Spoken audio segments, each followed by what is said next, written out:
juste, ces deux hommes étaient réunis pour un exploit extraordinaire. On s'en rappelle, c'était Jim Tonic. Alors, François Domaine, entraîneur, on vous a vu dans les tribunes taper du pied. Quel est, en quelques mots, le souvenir de ce succès? Évidemment, c'est une merveille. On arrivait avec notre cheval qu'on avait élevé nous-mêmes, qui faisait une première ici, puisqu'il n'y avait pas eu d'Européen qui ait gagné avant cela à Dubaï. Et bon, c'est un exploit que tous les entraîneurs rêvent de faire, quoi, c'est tout. Évidemment, c'était avec le même jockey. On a tous les deux perdu un peu de cheveux, puis c'est pas grave. Gérald, on se souvient d'une lutte extrêmement âpre, extrêmement féroce dans toute cette ligne droite. On a cru même que le cheval était battu. Est-ce que vous vous souvenez de cette ligne droite?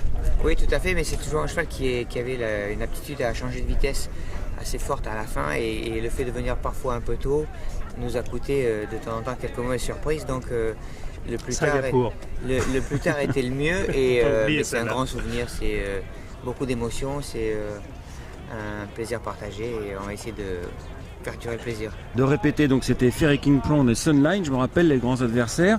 Alors Casbah-Bliss cette année, bien sûr c'est complètement différent, là c'est plus sur une longue distance, mais aussi un cheval de cœur. Est-ce que vous pouvez nous en parler un petit peu? Évidemment, c'est un peu le bébé de la maison. C'est un cheval qui a eu une carrière très prolongée et très, comme vous savez tous, très différente de tout le monde, puisqu'il a gagné à 2 ans et ensuite il a gagné le Finau à Hauteuil. Ensuite, il s'est mis sur sa campagne anglaise, où la seule course où il est même jamais tombé lui-même en obstacle, sauf qu'il a viré McCoy. C'est la seule fois où il l'a monté dans le Trump Hurdle.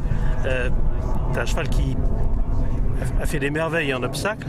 Puis il y a eu cet incident à Cheltenham où le cheval d'une façon complètement incompréhensible, a mal couru, alors qu'il était le banker des 4 jours. Ça m'a un petit peu mis à l'envers, je l'ai mal pris, et on a arrêté de le courir en obstacle un peu à cause de mon mauvais caractère, disons. Et puis Dieu soit loué, parce qu'il a prouvé qu'il était un valeur groupe, et petit à petit, il est passé groupe 1, formidable. Donc effectivement, on sait la carrière qu'il a fait. Maintenant, il va courir une course atypique, ici une longue distance à Dubaï. Gérald, comment on monte une longue distance à Dubaï? C'est des courses qu'on n'a pas l'habitude de voir du tout ici. Tout en fonction un petit peu du rythme de la course, et le nombre de partants et le numéro de corde et plein de choses. C'est un cheval qui est un cheval attentiste et qui a toujours l'habitude de très bien finir ses courses. Il faut espérer que la course soit un peu sélective pour que tout le monde puisse trouver un équilibre, et qu'on puisse finir, que le meilleur gagne, quoi. Une course claire. Le cheval est bien, il a dû monter beaucoup sur sa course de rentrée cette année.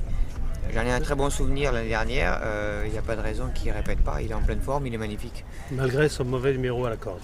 On a quand même tiré le 13 encore une fois. 13, c'est un bon numéro?